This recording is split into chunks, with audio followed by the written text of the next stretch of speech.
kita perlu mensyukuri ya, sebelum kita mulai agenda kita pada pagi hari ini, kita perlu mensyukuri bahwa ada salah satu nikmat iman dan Islam yang paling berharga dalam hidup kita.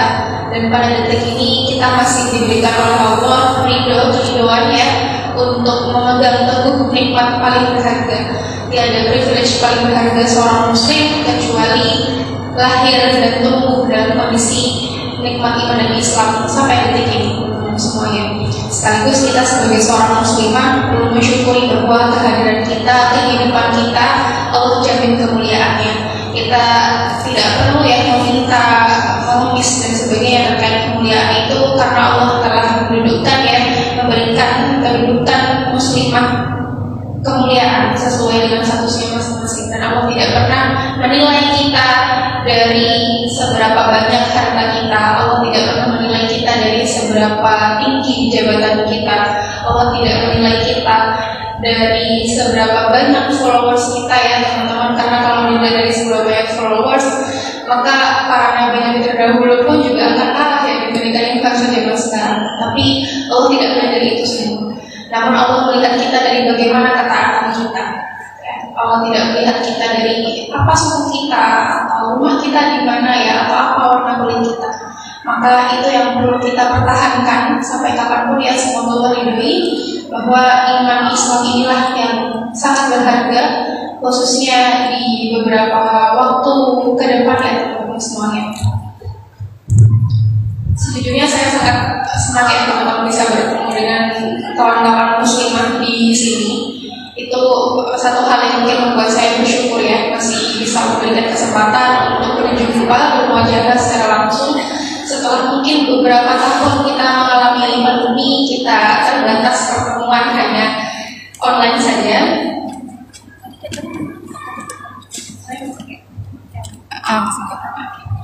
Sebelumnya kita hanya bertemu via online, kemudian sekarang kita bisa berjumpa secara offline.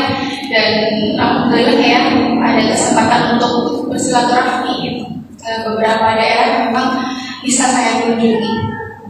Melihat teman-teman muslimah yang hadir pada setiap forum-forum ilmu, saya merasa masih memiliki harapan ya.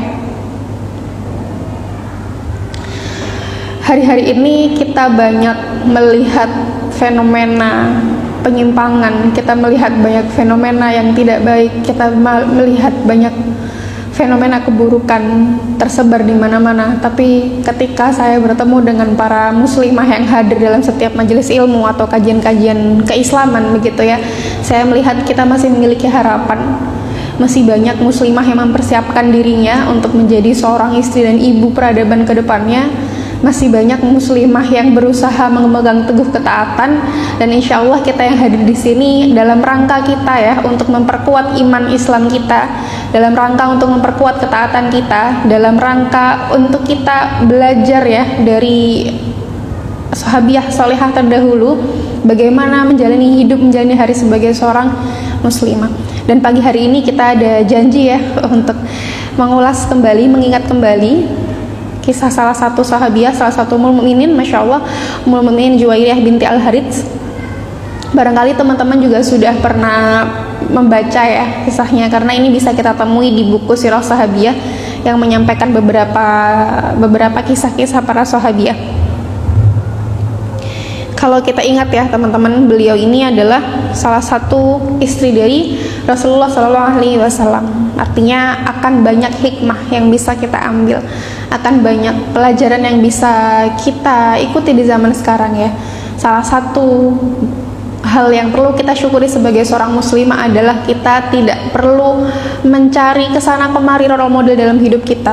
Kita nggak perlu bingung bagaimana kita menentukan arah hidup kita. Kita nggak perlu bingung cari siapa ya yang bisa kita ikuti, siapa influencer yang bisa kita anut, karena kita sudah memiliki banyak role model yang terbukti kesolihahannya ya, solihahnya, konitatnya ya, yang bahkan mereka ya, bahkan beliau-beliau ini merasakan bagaimana berada di rumah tangga nubuwah, berada di keluarga yang mulia sepanjang masa.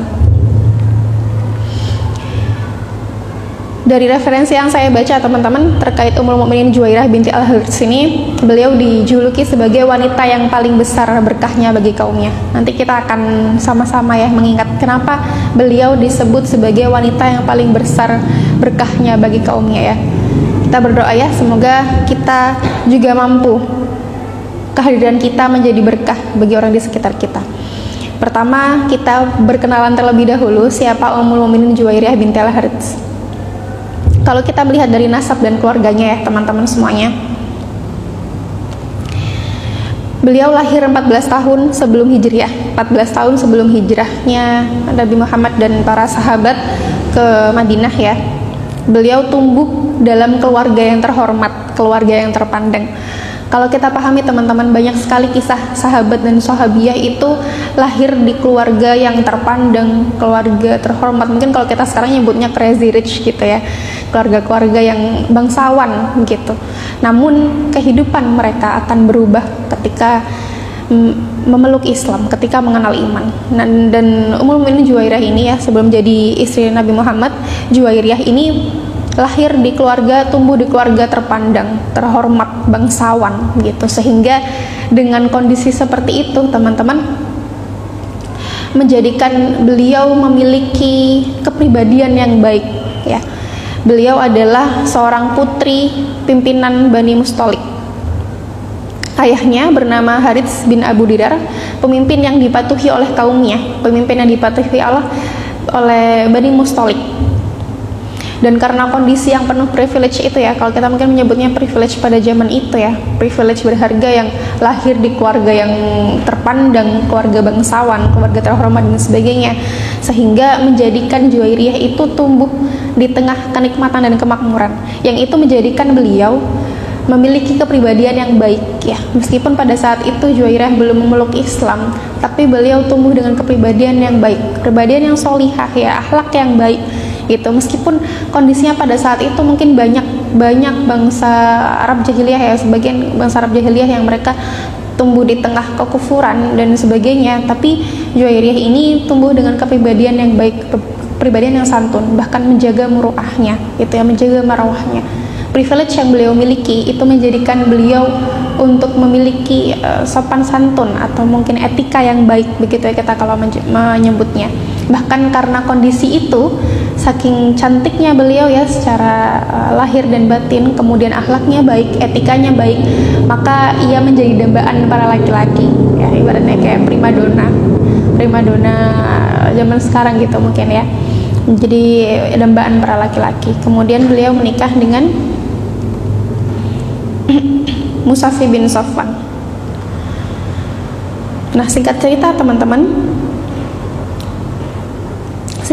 ya, kita mulai masuk ke bagian perang Bani Mustalik. Tapi sebelum itu kita coba mengingat kembali kondisinya pada saat itu adalah Rasulullah dan para sahabat hijrah ke Madinah. Kemudian ketika sudah hijrah ke Madinah, maka ada beberapa unsur yang dibangun dalam rangka pembangunan daulah Islam. Ada 3 unsur yang dibangun ya, 3 sendi yang dikencangkan, yaitu bagaimana Rasulullah itu menguatkan sendi-sendi umatnya ya dengan hubungannya kepada Allah. Maka kalau kita membaca beberapa sirah itu kan, ketika Rasulullah dan para sahabat sampai di Madinah, maka yang pertama kali dilakukan adalah membangun masjid.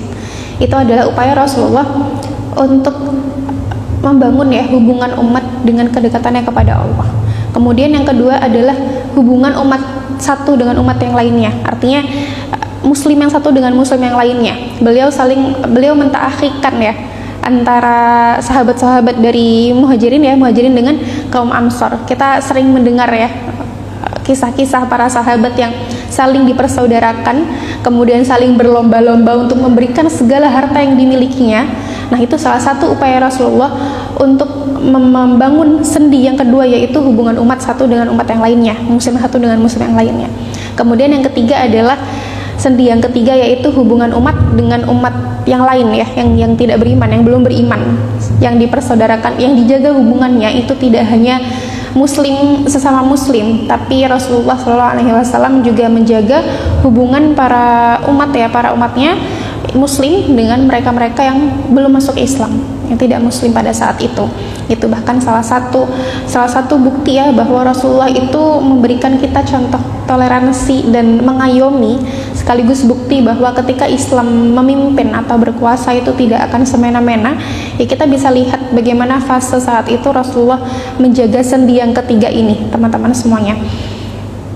Hubungan muslim dengan mereka yang tidak menganut Islam itu tidak lantas, mereka yang tidak menganut Islam itu lantas dibunuh gitu ya, tidak lantas diperangi dan sebagainya, tapi justru diayomi, diberikan ruang gitu, selama mereka juga tidak berusaha untuk mengacaukan atau mungkin resek gitu ya kepada umat muslim pada saat itu gitu.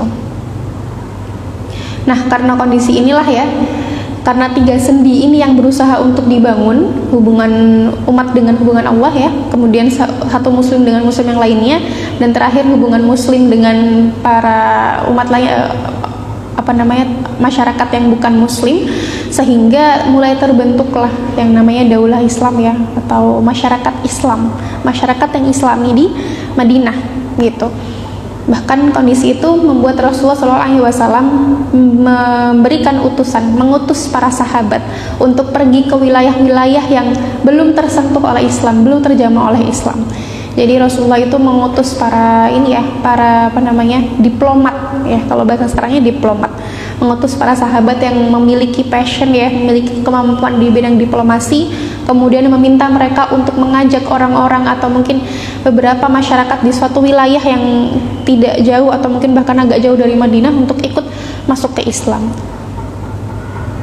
Namun teman-teman, satu hal ya, ternyata ketika kondisi ada banyak sahabat yang diutus untuk mengajak masuk kepada Islam itu, ternyata ada satu bani yang mereka masih belum terjamah atau belum terkena dampak ya, belum ada utusan ke situ, dalam artian masih belum memiliki kemauan untuk berislam, yaitu adalah Bani Mustalik. Kemudian hingga satu hari ya, Rasulullah SAW mendapat kabar bahwa Bani Mustalik akan menyerang kaum muslim pada saat itu. Dan ketika Rasulullah SAW mendengar kabar tersebut, Rasulullah mengutus seorang sahabat untuk mengkonfirmasi kabar itu, apakah benar bahwa memang akan ada serangan dari Bani Mustalik. Itu terjadi pada tahun 6 Hijriah ya, menurut Ibnu Ishaq, salah satu periwayat sirah juga ya teman-teman. Nah, kemudian Rasulullah SAW mengutus seseorang sahabat untuk mencari info, dan ternyata memang benar ya, ternyata infonya benar, Bani Mustalik akan menyerang kaum muslimin pada saat itu. Nah, karena kondisi itulah ya, akhirnya setelah dikonfirmasi benar, maka Rasulullah menghimpun para sahabat dan segera bergerak. Mereka segera bergerak, dan saat itu ya ada mata-mata dari Bani Mustalik untuk mencari info bagaimana gerak langkah Rasulullah dan timnya. Namun ternyata mata-mata itu ya, jasus itu berhasil ditangkap. Mata-mata dari Bani Mustalik berhasil ditangkap, dan pada akhirnya terjadi ya perang Bani Mustalik antara kaum muslim dengan Bani Mustalik pada saat itu. Dan alhamdulillah ya, pada akhirnya kaum muslimin menang. Bahkan Musafi bin Sofwan, suami Juwairiyah, itu terkapar ya, gugur dalam peperangan, sehingga itu yang menyebabkan Juwairiyah menjadi seorang janda gitu. Dan pada saat itu banyak kaum wanita dan anak-anak yang ditawan, termasuk Juwairiyah. Pada saat itu banyak ya kaum wanita, anak-anak, bahkan laki-laki yang mungkin tidak berdaya itu ikut ditawan karena perang Bani Mustalik ini. Singkat cerita ya teman-teman, pada saat itu Juwairiyah minta semacam suaka, perlindungan begitu ya kepada Rasulullah. Ya, minta dilindungi, minta dimerdekakan, atau bahkan meminta untuk ditebus begitu ya. Namun pada saat itu ya, Rasulullah SAW justru bertanya, ada yang lebih baik lagi untukmu dari permintaan itu? Kemudian Juwairiyah menjawab, apa itu wahai Rasulullah? Kemudian Rasulullah menjawab, aku akan melunasi biaya kebebasanmu atau kemerdekaanmu, dan aku akan menikahimu. Kemudian Juwairiyah bersedia, dan sejak saat itu ya Rasulullah SAW menikah dengan Ummul Mukminin Juwairiyah. Lalu tersiar kabar pernikahan Rasulullah Sallallahu Alaihi Wasallam dan Juwairiyah, ya teman-teman semuanya. Pada saat itu Ummul Mukminin Juwairiyah dinikahi oleh Rasulullah pada umur 20-an tahun. Sehingga kalau misalnya ada yang mengatakan bahwa semua yang dinikahi Rasulullah SAW itu umurnya mungkin agak senja gitu ya, itu salah gitu. Karena ada beberapa riwayat yang menyebutkan beberapa mukmin itu dinikahi pada umur muda, meskipun yang kondisinya gadis hanyalah Ummul Mukminin Aisyah begitu. Tapi Ummul Mukminin Juwairiyah ini dinikahi pada umur 20-an tahun begitu teman-teman. Dan karena kabar itu ya, alhamdulillah, karena kabar pernikahan Rasulullah itu, dari pernikahan tersebut, dari pernikahan Rasulullah SAW dengan Ummul Mukminin Juwairiyah binti Al-Harits, maka ada 100 keluarga Bani Mustalik yang dimerdekakan. Masya Allah ya. Inilah yang menyebabkan kenapa Ummul Mukminin Juwairiyah disebut sebagai wanita yang membawa berkah bagi kaumnya. Karena dari sekian ratus ya keluarga yang ditawan karena peperangan Bani Mustalik itu akhirnya bisa dimerdekakan, bisa dibebaskan, bahkan termasuk akhirnya bisa mengajak mereka untuk masuk Islam. Ini yang disebut kenapa Ummul Mukminin Juwairiyah itu membawa berkah ya bagi kaumnya. Kita bayangkan teman-teman, yang awalnya ditawan menjadi tawanan perang, kemudian dimerdekakan, bahkan diajak untuk merasakan cahaya Islam. Nikmat mana lagi yang melebihi dari itu ya. Masya Allah ya, ini yang disebut sebagai berkah bagi kaumnya. Bahkan Ibunda Aisyah ya menyebutkan bahwa belum pernah aku mengetahui seorang wanita yang membawa berkah besar untuk kaumnya melebihi Juwairiyah. Ibunda Aisyah menyampaikan seperti itu. Dan kemudian Ummul Mukminin Juwairiyah memasuki rumah tangga nubuwah, rumah tangga kenabian, dimana kalau kita memahami ya teman-teman, yang namanya rumah tangga kenabian itu berdasarkan dari wahyu ya. Tidak ada yang melebihi rumah tangga kenabian, karena bekalnya segala kebijaksanaannya dan segala hal-hal yang mendasari perilakunya itu adalah wahyu. Itu Masya Allah ya teman-teman. Dan ketika Ummul Mukminin Juwairiyah menikah dalam pernikahan bersama Rasulullah SAW, banyak berbagi ilmu gitu ya. Karena kita bayangkan teman-teman, satu rumah ya dengan Rasulullah SAW, dari pagi, dari bangun tidur sampai tidur lagi, bisa melihat bagaimana kebiasaan Nabi Muhammad ya, sehingga itu yang menyebabkan Ummul Mukminin Juwairiyah menyerap banyak ilmu ya, sekaligus menyerap banyak akhlak, banyak hikmah dan sebagainya dari Rasulullah SAW. Bahkan setelah masuk Islam ya teman-teman, setelah beliau masuk Islam, menikah dengan Nabi Muhammad, kepribadian Ummul Mukminin itu Masya Allah sangatlah mulia, karena beliau menjadi seorang yang ahli ibadah. Tiada hari, tiada waktu tanpa beliau berzikir ya. Beliau taat beribadah, ahli puasa, sholat malam, dan tiada jemu berzikir. Masya Allah ya teman-teman, ternyata Islamnya seseorang itu bisa menyebabkan perubahan yang demikian baik, demikian positif ya. Dan beliau menanggalkan segala titel-titel yang mungkin dulu sangat duniawi begitu, seperti anak bangsawan dan sebagainya. Kemudian ketika sudah menikah dengan Rasulullah, maka itu adalah nikmat yang paling besar yang pernah beliau rasakan begitu ya. Akhirnya berubah menjadi seorang muslimah yang sangat taat beribadah. Ibadah andalannya itu banyak teman-teman. Mungkin kita sekarang amalan andalan satu aja harus ekstra kerja keras gitu untuk mempertahankan satu amalan. Tapi Ummul Mukminin Juwairiyah ini memiliki banyak amalan andalan. Ada beberapa sifat mulia yang bisa kita ambil pelajarannya ya dari sifat mulia Ummul Mukminin Juwairiyah.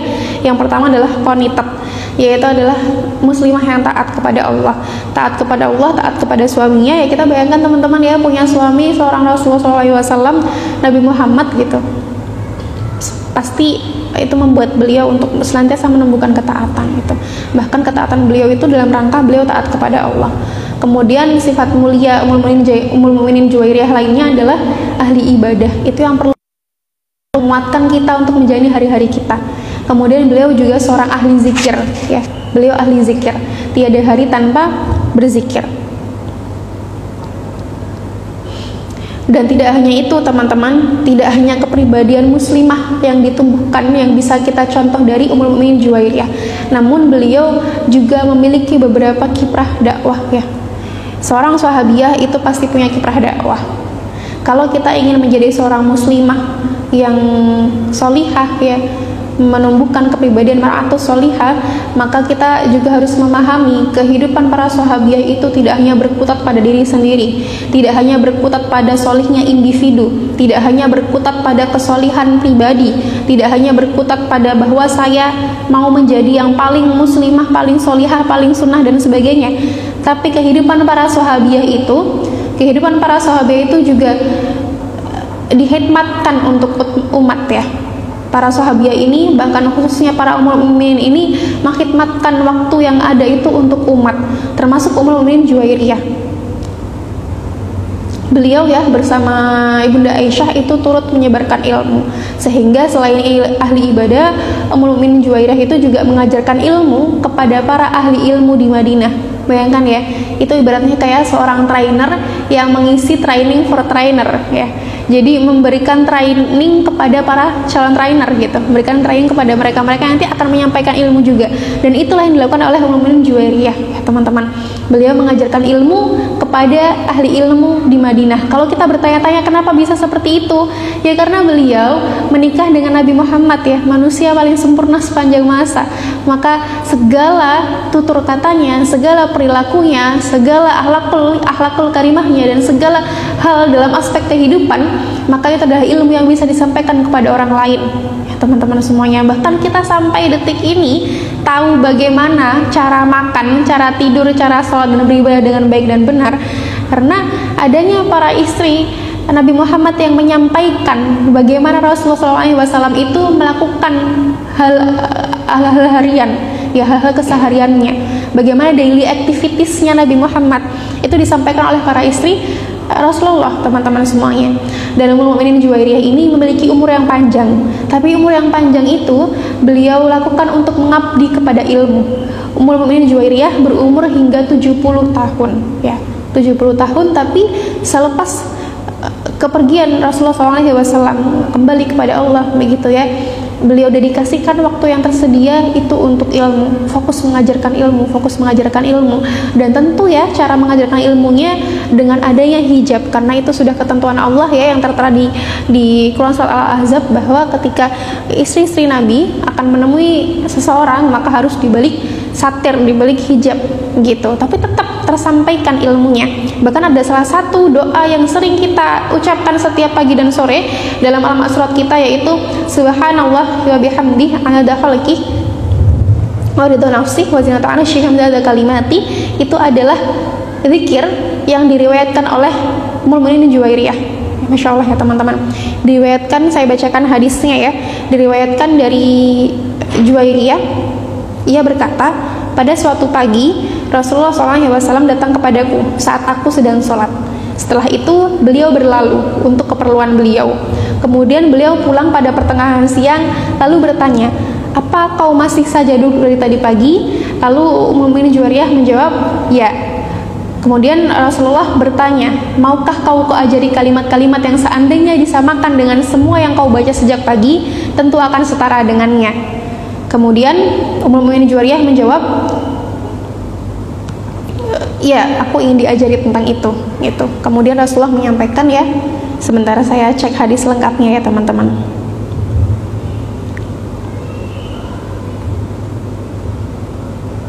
Oke, Rasulullah SAW menyampaikan, jika kau membaca zikir itu, maka akan melebihi dari zikir-zikir yang kau baca sejak tadi pagi. Rasulullah SAW menyampaikan, zikirnya adalah subhanallahi adada khalqih, yang artinya maha suci Allah sebanyak bilangan makhluknya, sebanyak 3 kali. Kemudian subhanallah wa zinata arsyih, yang artinya maha suci Allah seberat arsyinya, sebanyak 3 kali juga. Kemudian subhanallah ridha nafsih, maha suci Allah sebanyak ridwan dirinya, sebanyak 3 kali. Kemudian subhanallah dada kalimatih, maha suci Allah sebanyak tinta kalimat-kalimatnya. Itu zikir yang selalu kita ucapkan ketika kita melantunkan al-ma'surat ya, zikir pagi petang kita teman-teman. Salah satu zikirnya itu, salah satu doanya itu diriwayatkan oleh Ummul Mukminin Juwairiyah binti Al-Harits, Ummul Mukminin Juwairiyah.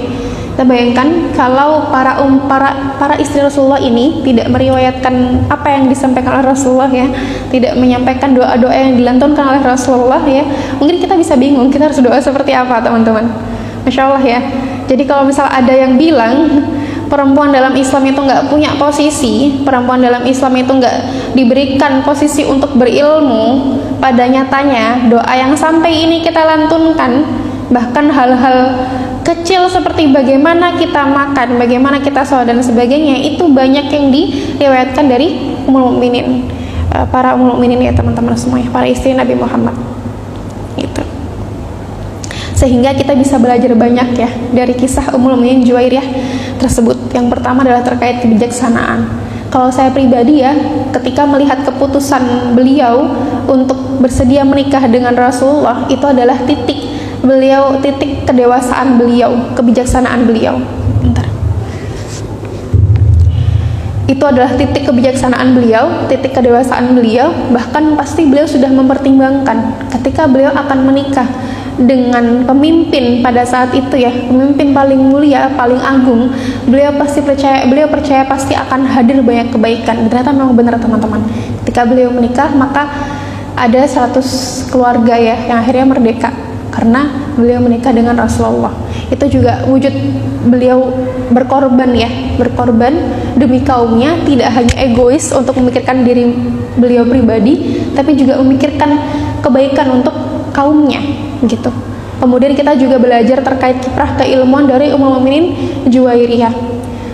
Privilege yang beliau miliki yaitu memasuki rumah tangga nubuwah, beliau manfaatkan untuk menyerap banyak ilmu yang beliau sampaikan kepada para ahli ilmu saat itu, yang akhirnya bisa sampai kepada kita pada detik ini teman-teman semuanya. Termasuk ya kita juga belajar bagaimana mempertahankan sifat-sifat mulia sebagai seorang muslimah, ibadah kita, akhlak kita, marwah kita, izzah ifah diri kita. Kita juga banyak belajar dari Ummul Mukminin Juwairiyah. Ada semangat keilmuan yang bisa kita ambil dari kisah Ummul Mukminin Juwairiyah tersebut ya teman-teman semuanya. Kita serap semangat berilmunya dan menyebarkan ilmu yang telah dicontohkan oleh beliau. Ternyata tidak hanya berhenti pada mencari ilmu, tapi kita juga berusaha untuk menyebarkan ilmu kepada orang lain, sehingga ilmu itu tidak hanya berhenti pada satu orang, tapi ilmu itu tersebar kepada banyak sekali manusia dan akan banyak yang merasakan kebermanfaatannya. Ya, tentunya dengan ilmu-ilmu yang Allah ridhoi sebagai kita seorang hamba ya teman-teman semuanya. Kita belajar banyak dari Ummul Mukminin Juwairiyah. Ilmu yang kita dapatkan jangan sampai berhenti pada diri kita pribadi, jangan sampai berhenti di kita, tapi harus kita wariskan, harus kita sampaikan kepada yang lainnya. Bahkan termasuk kebaikan yang kita dapatkan jangan sampai berhenti pada diri kita pribadi, tapi jadikan kebaikan itu adalah kebaikan bersama. Jadikan sekitar kita itu turut menjadi baik ya, sebagaimana apa yang kita ikhtiarkan. Maka kisah Ummul Mukminin Juwairiyah ini menjadi gambaran bahwa wanita memiliki hak dan ruang yang demikian terbuka akan ilmu dan pengetahuan. Ya, akan ilmu dan pengetahuan, akan ibadah ya, sehingga tidak berhenti pada hatus murid yang belajar, bahkan turut mengajarkan dan menyebarkan ilmu tersebut. Jadi kalau misal ada yang bilang muslimah itu nggak boleh sekolah tinggi-tinggi, nggak boleh belajar banyak-banyak, itu salah besar. Karena demikian banyak hadis yang diriwayatkan itu dari para Ummul Mukminin teman-teman semuanya. Jadi kita tahu ya, tidak hanya Ummul Mukminin Juwairiyah, Ummul Mukminin Aisyah pun juga hidupnya dihabiskan untuk menyampaikan, mengajarkan para ahli ilmu saat itu. Bahkan ya teman-teman semuanya, ada satu riwayat yang menyampaikan bahwa para ahli fikih saat itu pun bahkan meminta saran atau berguru kepada Ummul Mukminin Aisyah untuk menanyakan berbagai macam permasalahan fikih. Para ahli fikih berkumpul untuk menanyakan dan belajar bagaimana keputusan atau mungkin bagaimana ijtihad ya terhadap fikih, bagaimana hukum Islamnya. Kita bayangkan ya betapa krusialnya peran seorang perempuan dalam peradaban Islam. Maka setelah ini kita harapannya ya jangan bingung lagi ketika banyak yang memfitnah apa yang diberikan Islam kepada perempuan. Sejak dulu sampai sekarang ya, sejak kegemilangan peradaban Islam dulu sekali sampai saat ini, kiprah muslimah itu terbukti, tercatat dan bisa kita baca bahkan sampai sekarang, bahkan bisa kita teruskan sampai saat ini. Tidak pernah ada ruang yang tertutup untuk muslimah, tidak ada ruang yang tertutup untuk keilmuan seorang muslimah. Yang ada justru ruang keilmuan yang demikian terbuka. maka itu perlu kita syukuri dengan kita meneruskannya, dengan kita mewariskannya. Karena ilmu yang tidak diwariskan, ilmu yang tidak diteruskan itu sangat sayang sekali ya teman-teman semuanya. Maka itu adalah menjadi jawaban ya, harusnya kita dengan bangga menyampaikan bahwa menjadi seorang muslimah itu bukan keterbatasan bagi kita. Meski memang ada beberapa panduan yang harus kita lakukan ketika kita belajar keluar rumah, tapi itu bukan wujud dari dibatasinya kita, bukan wujud dari pembatasan atau pengengkangan terhadap kita, tapi justru bentuk kemuliaan Allah berikan kepada kita. Itu ya teman-teman kurang lebih yang bisa kita pelajari dari kisah Ummul Mukminin Juwairiyah. Semoga kita bisa menyerap berbagai macam hikmah dan kepribadian muslimah yang dicontohkan oleh beliau. Akhlaknya yang baik, ibadahnya yang demikian kencang begitu ya. Rasanya kita kayak, kalau saya pribadi membaca kisah beliau itu rasanya kayak compang-camping banget ya, kayak gembel banget imannya gitu. Amal ibadah masih segitu-segitu aja, sedangkan beliau tiada waktu tanpa lepas dari berzikir gitu ya. Tapi justru itu kita jadikan semangat, kita jadikan motivasi ya, agar ke depan kita bisa perlahan-lahan menumbuhkan kepribadian solihah seperti Ummul Mukminin Juwairiyah. Kurang lebih itu yang bisa saya sampaikan ya sebagai pantikan teman-teman. Selebihnya kita bisa diskusi bersama, ngobrol bersama ya, bagaimana menjadi seorang muslimah yang belajar dari kisah Ummul Mukminin Juwairiyah. Saya kembalikan kepada MC. Mohon maaf kalau banyak salah katanya. Jazakumullah khair. Wassalamualaikum warahmatullahi wabarakatuh. Waalaikumsalam warahmatullahi wabarakatuh. Jadi demikian penyampaian materi terkait Ummul Mukminin Juwairiyah binti Al-Harits dari Kak Syabrina. Jadi setelah menyampaikan materi tadi, berarti teman-teman udah paham ya kenapa tema kita adalah Juwairiyah binti Al-Harits, wanita agung, barokah bagi kaumnya. Nah, jadi memang Juwairiyah ini adalah sosok Ummul Mukminin yang memang banyak memberikan barokah untuk kaumnya. Nah, itu juga sudah dijelaskan oleh Kak Syabrina, dan juga sudah ada gitu cerita-cerita di sebaliknya kenapa bisa membawa berkah sebegitunya ke kaumnya gitu. Nah, mungkin kita buka ya sesi tanya jawab untuk ataupun terkait dengan materi kita hari ini. Kepada teman-teman yang ingin bertanya, saya silakan. Nah, untuk teman-teman yang di IG juga bisa ya kalau ingin bertanya. Mungkin yang di ruangan ini dulu gimana? Ada yang ingin bertanya? Oh ya, sebelumnya alhamdulillah dari panitia kami menyiapkan sedikit hadiah ya atau giveaway untuk penanya terbaik yang benar-benar antusias gitu, semangat belajar dan bertanya kepada pemateri kita gitu ya Kak. Karena ini ya bukannya mudah untuk kita menghadirkan Kak Syabrina ke sini gitu. Jadi ini merupakan kesempatan yang baik kita bisa bertanya dan bisa saling sharing gitu sesama muslimah. Mungkin jika ada teman-teman yang ingin bertanya, ya mungkin teman-teman yang ingin bertanya nanti bisa perkenalkan nama dan dari kampus atau dari lembaga mana gitu ya.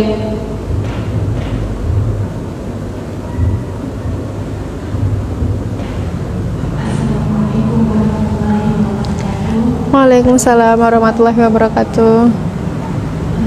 Nama saya Fitri Andrini dari LDK Agama. Kak mau bertanya tentang kiprah muslim. Soalnya saya Kenapa? kiprah muslim. Itu aja Kak. Assalamualaikum warahmatullahi wabarakatuh. Waalaikumsalam warahmatullahi wabarakatuh. Oke, baik Kak. Gimana pertanyaannya, kita berdua atau langsung dijawab? Jawab satu-satu mungkin ya. Jawab satu-satu. Oke, mungkin teman-teman yang lain ada yang mau bertanya? Ini belum ada ya, nggak apa-apa. Sembari kita menunggu pertanyaan kedua dan seterusnya, mungkin saya silakan Kak Syabrina untuk menjawab pertanyaan tersebut. Oke, baik. Jazakillah khair. Siapa tadi? Uftina siapa? Uftina Fitri yang berdiskusi, yang mengajak kita berdiskusi, berbincang bersama terkait bagaimana kiprah seorang muslimah. Teman-teman semuanya, aktifillah, kalau kita banyak mengkaji, membaca kisah para sahabiyah, kisah sirah sahabiyah, maka kita akan mendapati bahwa banyak sekali kiprah-kiprah dan peran-peran muslimah yang bisa kita lakukan di saat ini. Kiprah-kiprah perempuan ya, kiprah-kiprah muslimah yang bisa kita terapkan di zaman ini. Kalau saya menyimpulkan ya, kita bisa coba cek di Al-Quran terlebih dahulu. ada beberapa terminologi terkait perempuan. Yang pertama an-nisa, yang kedua adalah al-mar'ah, yang ketiga adalah al-untha. An-nisa ini ya banyak menyampaikan bagaimana kiprah seorang muslimah dalam ranah publik atau ranah sosial. Bahkan term an-nisa ini digunakan ketika seorang muslimah itu dalam aktivitas atau dalam lingkup keluarga, perannya dalam keluarga. Kemudian al-mar'ah ini salah satunya adalah menyampaikan kisah anak-anak para Nabi Syuaib ya, anak-anak perempuan Nabi Syuaib, yang dimana di situ disampaikan bahwa seorang muslimah itu memiliki kemaluan, rasa malu, kemudian izah ifah yang demikian tinggi. Itu salah satunya ya teman-teman, saya tidak bisa menyampaikan semua ayat-ayatnya.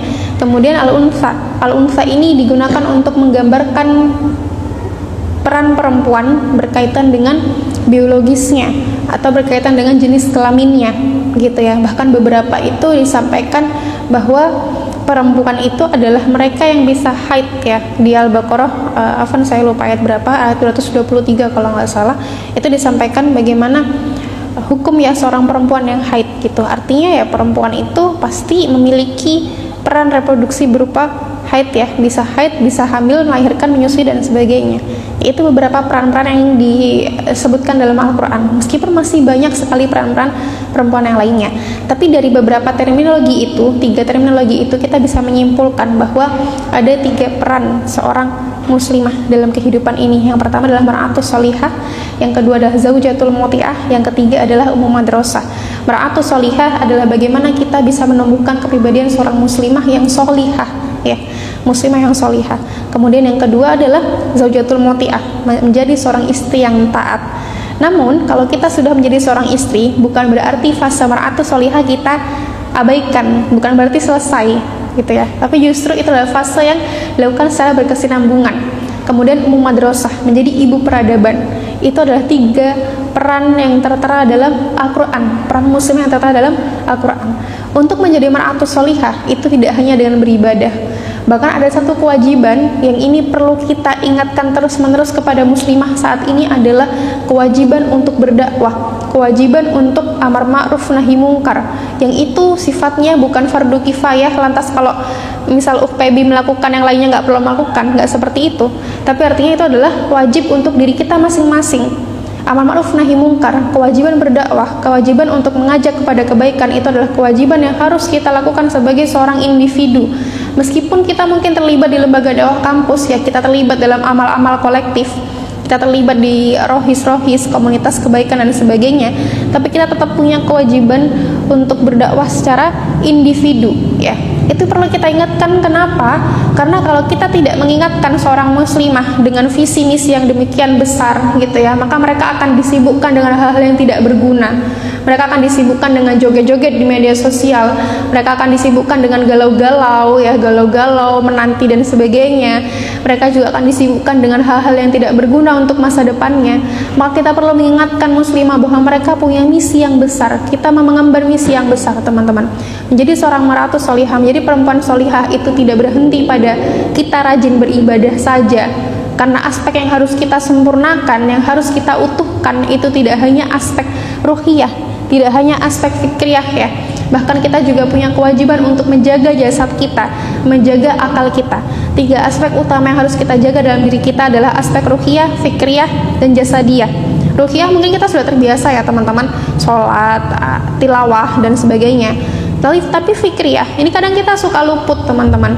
Kita lupa bahwa ada berbagai macam fikih yang harus kita pelajari, berbagai macam ilmu yang harus kita pelajari, yang itu sifatnya wajib dibandingkan mungkin keilmuan kita ketika kuliah ya. Kalau kita baca di ta'lim muta'alim, ada beberapa sifat keilmuan, ada beberapa keilmuan yang sifatnya wajib, seperti kita memahami fikih, kita memahami Al-Quran dan sebagainya, itu sifatnya wajib bagi kita seorang muslim, bukan hanya muslimah ya. Kemudian cara kita untuk senantiasa terlibat atau dekat dengan ilmu ya, membiasakan untuk membaca, membiasakan hadir di majelis keilmuan, itu juga merupakan kewajiban kita pada diri kita pribadi. Lalu kewajiban menjaga diri kita, menjaga jasad kita, menjaga penampilan kita. Ya, menutup aurat, syariat menutup aurat bukan berarti membuat kita untuk tidak peduli pada penampilan kita sebagai seorang muslimah. Itu baru 3 aspek teman-teman dari diri kita yang bisa kita jalankan perannya. Belum lagi aspek-aspek lainnya. Kalau saya membaca di buku Syakhsiyatul Mar'ah ya, yang diterjemahkan di versi bahasa Indonesianya, ada beberapa terjemahan. Yang pertama adalah buku kepribadian muslimah, yang kedua adalah buku jati diri wanita muslimah. Di situ disampaikan ada beberapa kewajiban seorang muslimah ya teman-teman semuanya. Kenapa buku itu mendudukkan ya dalam paradigma kewajiban seorang muslimah? Karena kita sebagai seorang muslim, sebagai seorang hamba, perlu sadar terlebih dahulu bahwa kita punya peran dan tanggung jawab untuk menjaga kehidupan dunia ini. Dengan cara apa? Dengan cara kita sadar kewajiban kita. Apakah lantas yang punya kewajiban cuma muslimah aja? Enggak, laki-laki juga punya. Ada juga buku Syakhsiyatul Muslim, kalau nggak salah ya judulnya ya, kepribadian muslim tapi untuk laki-laki. Gitu, sehingga sama-sama kita punya kewajiban. Tapi karena audiens saya ya teman-teman yang ada di sini semua yang muslimah, maka yang saya sampaikan adalah konteks kewajiban sebagai seorang muslimah. Urusan laki-laki ya urusan ustadz ya bapak ya. Saya tidak punya kewajiban untuk menyampaikan kepada mereka terkait bagaimana menemukan kepribadian sebagai seorang laki-laki muslim. Gitu. Tapi karena saya berbicara dengan teman-teman muslimah semuanya di sini, maka kita perlu menemukan tadi ya, menyadari bahwa banyak kewajiban harus kita lakukan. Di buku Jati Diri Wanita Muslimah itu disebutkan beberapa kewajiban seorang muslimah. Yang pertama, kewajiban terhadap robnya. Bahkan kewajiban terhadap rob ini poinnya bisa sampai 20 poin teman-teman. Seperti beribadah, kemudian memberikan loyalitas hanya kepada Allah dan sebagainya. Banyak sekali poin-poinnya. Saya sarankan teman-teman, saya rekomendasikan untuk beli buku tersebut, Jati Diri Wanita Muslimah, terbitan Pustaka Al-Kautsar. Harganya menurut saya murah ya. Untuk buku yang demikian bermanfaat, mungkin kisaran 70 atau 80 ribu aja. Silakan nabung, kalau bisa langsung beli, check out ya habis ini, karena itu sangat bermanfaat untuk kita semua teman-teman. Kemudian di kewajiban terhadap rob itu juga disampaikan kewajiban kita terkait amar ma'ruf nahi mungkar dan berdakwah, itu juga disampaikan di situ. Artinya kita juga punya peran untuk bermanfaat bagi sekitar kita. Bahkan kewajiban berilmu juga disampaikan di situ. Selain kewajiban terhadap rob, di situ juga disampaikan adanya kewajiban terhadap diri kita pribadi. Ya, kita juga punya kewajiban terhadap diri kita pribadi. Lalu ada juga kewajiban terhadap orang tua, birrul walidain. Di situ disebutkan kita berhak sebagai seorang anak ya, maka kita punya kewajiban terhadap orang tua.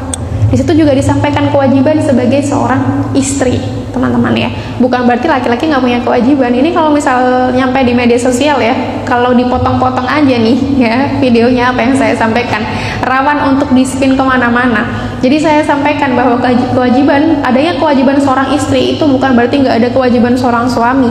Tapi karena lagi-lagi ya kita hadir di sini semua yang muslim, maka saya perlu menyampaikan bahwa adanya kewajiban seorang istri. Bahkan adanya kewajiban seorang ibu, kewajiban sebagai seorang ibu itu juga menjadi peran seorang muslimah. Bahkan disampaikan kewajiban kepada kerabat atau saudara atau teman-teman dekat, itu juga ada ditulis, disampaikan di situ teman-teman. Dan terakhir, kewajiban terhadap masyarakat. Kita sebagai seorang muslimah juga punya kewajiban terhadap masyarakat, kita punya peran terhadap masyarakat. Adanya kewajiban ini bukan dalam rangka untuk menyusahkan kita ya. Cara pandang kita melihat syariat itu jangan sampai kita dibebani dengan syariat, tapi justru karena kita dipercaya oleh Allah sehingga kita diberikan amanah dan tanggung jawab tersebut. Bayangkan kalau kita nggak dipercaya, kita pasti dibiarin gitu aja gabut. Kayak kita di organisasi deh. Kita kalau misalnya nggak dipercaya, kita nggak dikasih amanah teman-teman, karena kita nggak kompeten apa-apa. Tapi kalau kita dikasih amanah, artinya kita dipercaya, artinya kita punya kapasitas dan kapabilitas, gitu kan ya. Termasuk kita sebagai seorang hamba, ketika Allah mempercayakan kita banyak peran dalam kehidupan yang harus kita emban, itu karena Allah percaya kepada kita sebagai seorang muslimah. Karena Allah yakin bahwa kita mampu menjalani berbagai peran tersebut dengan baik. Ya, sehingga itulah berbagai macam kiprah muslimah yang harus kita ingat-ingat terus ya teman-teman. Banyak sekali kiprah seorang muslimah, peran seorang muslimah yang perlu kita sadari ke depannya. Bahkan sebagai seorang istri, sebagai seorang ibu, sebagai seorang kakak, sebagai seorang anak, sebagai seorang bagian dari masyarakat, sebagai sahabat dekat kita, kita juga punya peran untuk itu. Ya, lengkapnya tafadhol dibaca di buku tersebut. Artinya yang ingin saya sampaikan adalah bahkan seluruh lini kehidupan itu mestinya tidak lepas dari peran-peran kita. Ya, kalau kita sebagai tetangga, kita juga punya kewajiban terhadap tetangga kita. Kalau kita sebagai kakak, kita juga punya kewajiban kewajiban. Bahkan kalau kakak kandung, kita tentu punya kewajiban terhadap adik-adik kita ya, teman-teman semuanya. Meskipun ada beberapa hal-hal yang sifatnya khusus ya, terlebih lagi ketika menjadi seorang istri, itu sifatnya khusus kan ya, beberapa banyak hal-hal yang khusus.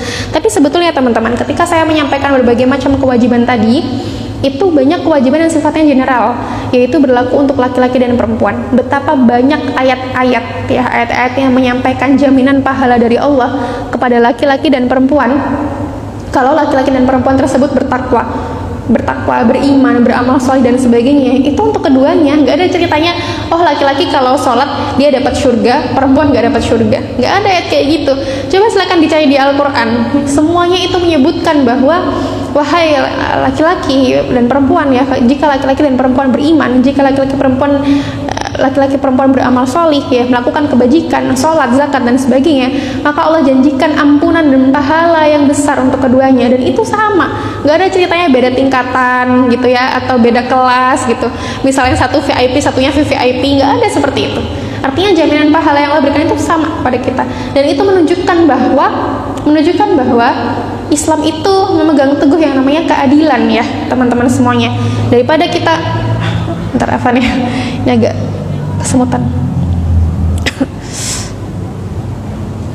Daripada kita fokus pada terminologi kesetaraan yang itu justru tidak menghadirkan harmoni untuk semuanya ya, karena kita tidak akan pernah bisa setara dengan laki-laki, kita lebih baik fokus pada keadilan. Kalau kita fokus pada keadilan, maka kita akan memahami bahwa apa yang Allah berikan kepada kita itu sesuai dengan porsinya ya teman-teman semuanya gitu. Artinya ketika kita diberikan oleh Allah peran-peran dalam kehidupan, ruang-ruang dalam kehidupan, kita juga tidak bisa melupakan bahwa adanya jaminan ampunan dan pahala yang sama juga. Itu menunjukkan bahwa Islam memuliakan laki-laki dan perempuan sama. Perbedaannya bukan pada dia laki-laki atau perempuan. Kita tuh dinilai Allah tuh bukan karena kita perempuan, tapi kita bertakwa nggak? Kita taat kepada Allah nggak? Kita beriman nggak? Ya. Apakah kita beramal soleh atau tidak? Itulah perbedaannya. Itulah Allah menilai kita dari situ. Allah menilai dari ketakwaannya, dari ketaatannya. Itu ya teman-teman. Semoga menjawab ya dari jawaban tadi. Baik, jazakillah khair Kak atas jawabannya. Masya Allah sudah sangat lengkap ya jawabannya atas pertanyaan Kak Fitri. Nah, dari Kak Fitri gimana? Ada yang ingin ditanggapi atau ditambahkan? Ada ya? Oke, baik. Mungkin kita buka lagi sesi tanya jawab untuk teman-teman lainnya. Apakah ada yang ingin bertanya? Oke, ada orang ya. Mungkin Kak Jana dulu mungkin. Silakan. Assalamualaikum warahmatullahi wabarakatuh. Waalaikumsalam warahmatullahi wabarakatuh. Perkenalkan, nama saya Nurdiana dari Merdeka Rahman. Ingin bertanya Kak, gimana sih Kak cara istiqomah gitu dalam menjalankan kewajiban hidup yang baik? Itu saja, terima kasih. Oke baik, mungkin langsung ke pertanyaan kedua ya, ketiga. Langsung aja. Assalamualaikum warahmatullahi wabarakatuh. Waalaikumsalam warahmatullahi wabarakatuh. Saya Syarifah Sudana dari Merdeka Rahman. Saya ingin ditanya, ini tentang seorang muslimah yang punya masa lalu buruk. Misalkan tersangkut dalam pergaulan yang tidak baik, misalnya dalam kemaksiatan gitu kan. Terus tuh dia sudah hijrah Kak, dia hijrah terus bertaubat. Tetapi setelah bertaubat itu rasa sedih dan rasa itu belum hilang Kak. Gimana caranya itu dia merasa tidak sedih lagi dan tidak merasa sedih kalau dia tuh benar-benar udah taubat gitu. Gimana sih tipsnya? Oke, terima kasih atas pertanyaannya. Jadi ada dua tadi ya. Kalau dilihat lagi yang pertanyaan ini sepertinya bisa saling berkait ya. Pertama itu pertanyaan ketiga tadi tentang muslimah yang mempunyai masalah buruk atau dalam kemaksiatan, dan muslimah ini sudah berhijrah gitu dan bertobat, tapi dia itu masih ada sedih atas kesalahan lalu yang telah dibuat. Kemudian pertanyaan kedua tadi tentang cara istiqomah dalam menjalankan kewajiban. Nah, mungkin untuk dua pertanyaan ini silakan Kak untuk jawab. Oke, baik. Jazakumullah khair ya. Terkait dua pertanyaan tadi, bagaimana kita istiqomah sebagai seorang muslimah? Teman-teman, memang saya berusaha memahami ya, untuk menjadi seorang pribadi muslimah yang taat dan baik itu memang tidak mudah, karena saya juga masih sedang tahap itu. Saya juga masih sedang dalam tahap untuk belajar bagaimana menumbuhkan ketaatan, kebaikan, kepribadian seorang muslimah itu. Namun artinya ketika kita dihadapkan pada kewajiban untuk istiqomah sebagai seorang muslimah, itu adalah cita-cita tertinggi yang harus kita ingat-ingat ya. Cita-cita tertinggi yang harus kita jadikan acuan, patokan, bahwa kita hidup ini bukan untuk gabut ya. Kita hidup ini bukan untuk leha-leha. Kita hidup ini bukan untuk ngapa-ngapain gitu. Artinya ada kewajiban besar yang harus kita laksanakan. Maka ada beberapa hal yang perlu kita perhatikan jika kita memang benar-benar ingin istiqomah. Yang pertama adalah niat. Niat ini akan mempengaruhi segalanya. Kalau kita sudah salah sejak niat, maka yang ada hanya lelah, teman-teman.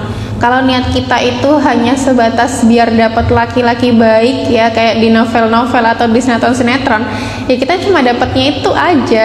Tapi kalau niat kita adalah untuk meraih ridha Allah, maka kita akan mendapatkan banyak hal keberkahan dalam hidup kita, insya Allah ya. Jadi diluruskan niatnya. Kemudian yang kedua adalah terkait faktor internal ya. Ini nanti mungkin juga akan sekaligus sedikit menjawab pertanyaan dari siapa yang jawab hitam? Oh, Syarifah ya. Sekaligus mungkin akan sedikit-sedikit menjawab ya. Tapi nanti juga akan saya ulang jawabannya. Faktor internal itu artinya kita perlu perbaikan dalam diri kita. Gimana? Ya kita yang tahu. Masing-masing diri kita itu punya mekanisme atau sikap yang berbeda-beda terhadap berbagai macam hal gitu ya. Misal kita memiliki manajemen emosi yang berbeda, kita punya manajemen waktu yang berbeda, kita punya cara belajar yang berbeda. Itu yang harus kita pelajari, teman-teman. Cara belajar saya dengan cara belajar teman-teman tentu tidak sama, tapi harus kita pahami adalah kita harus menentukan bagaimana cara belajar kita. Manajemen waktu saya dengan teman-teman tentu berbeda ya, meskipun kita punya patokan utama bahwa jangan sampai kita menyia-nyiakan waktu, jangan sampai kita tidak teratur urusan kita. Tapi yang namanya cara mengelolanya ya, teknisnya itu kita pasti punya preferensi masing-masing. Nah, itu yang perlu kita ketahui ya. Bisa saja ada seseorang yang dia memilih untuk produktif atau mungkin sibuk di pagi hari sampai sore hari gitu ya, terus habis itu sore harinya itu dia lebih slow gitu. Ada juga yang memilih pagi itu lebih slow tapi siang sore lebih kerja keras. Nah, itu berbeda-beda kan setiap orang ya, kita nggak bisa memaksakan. Yang penting adalah kita menyadari bahwa kita punya manajemen waktunya masing-masing, termasuk kita juga punya manajemen emosi. Kenapa manajemen emosi ini penting bagi kita? Agar ketika kita merasakan kecewa, lelah, penat dan sebagainya, kita itu nggak fokus pada healing habis itu hilang ya. Kita fokus pada penyelesaian gimana agar kita mendapatkan asupan semangat dalam diri kita gitu. Dan beberapa hal lain yang itu juga menunjang ya teman-teman, termasuk bagaimana sih cara kita menyikapi perubahan dalam hidup kita dan sebagainya. Itu ya, faktor internal perlu kita perhatikan ya, teman-teman semuanya, karena yang berubah diri kita ya. Kemudian faktor eksternal, akan sangat susah kalau kita menginginkan perubahan kebaikan tapi kita tidak ada dalam lingkungan kebaikan ya. Kita itu nggak punya kewajiban untuk bersahabat karib dengan mereka-mereka yang nggak mengajak kita pada keimanan dan ketaatan. Ini perlu kita garis bawahi ya. Saya sering dapat pertanyaan, gimana kalau punya teman yang A, B, C, D, E, F, G? Kita tuh nggak punya kewajiban untuk bersahabat karib. Dicatat ya, bersahabat karib dengan mereka. Kita itu diminta untuk mencari sahabat karib yang sama-sama berjalan pada keimanan, yang sama-sama menuju ketaatan, sehingga kita perlu punya circle itu ya. Kita perlu punya lingkaran itu, lingkaran yang mengingatkan kita pada ketaatan. Kita perlu jaga erat-erat. Apapun aktivitas kita nanti, meski kita sudah pasca kampus, kita sudah kerja, atau teman-teman sudah mutasi keluar pulau, bahkan ya mungkin ada yang ke Kalimantan, Jawa dan sebagainya, ingatlah bahwa kita punya tugas untuk mencari lingkaran kebaikan, karena itu yang akan menjaga kita, menjaga kewarasan kita ya. Kita nggak bisa maksa kita jadi istiqomah kalau lingkungan kita tuh nggak mendukung untuk itu. Kita nggak bisa berharap untuk kita rajin berdakwah, tapi kalau lingkungan kita tuh nggak rajin sholatnya, susah teman-teman ya. Maka tugas kita carilah lingkungan yang baik gitu, miliki sahabat-sahabat yang punya visi misi untuk berkiprah ya, berdakwah, untuk kita memiliki misi bermanfaat bagi orang lain. Itu yang penting, miliki teman-teman yang punya visi misi yang besar ya. Memang kita harus memposisikan satu pada kondisi ideal gitu. Karena apa? Karena kita nggak akan bisa ideal, tapi karena itulah maka kita perlu punya patokan yang tepat soal itu. Itu ya kurang lebih terkait istiqomah. Selebihnya terkait bagaimana mengatur hari-hari ya, daily activities dan sebagainya, silakan dipertimbangkan gitu ya. Banyak gadget yang mendukung untuk itu, menunjang untuk itu. Bisa pakai alarm, bisa pakai aplikasi semacam to-do list dan sebagainya, itu untuk menunjang kita gitu. Atau kalau misalnya yang lebih suka gaya-gaya konservatif gitu ya, gaya-gaya yang tidak menggunakan gadget, bisa juga dengan sticky notes ditempel dan sebagainya. Beda-beda lah kita ya, cara kita untuk menentukan manajemen waktu diri kita.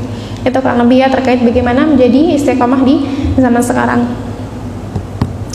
Lalu yang kedua, ketika seorang muslim memiliki masa lalu ya, teman-teman, menurut saya pribadi ya, kita semua pasti punya masa lalu yang tidak baik.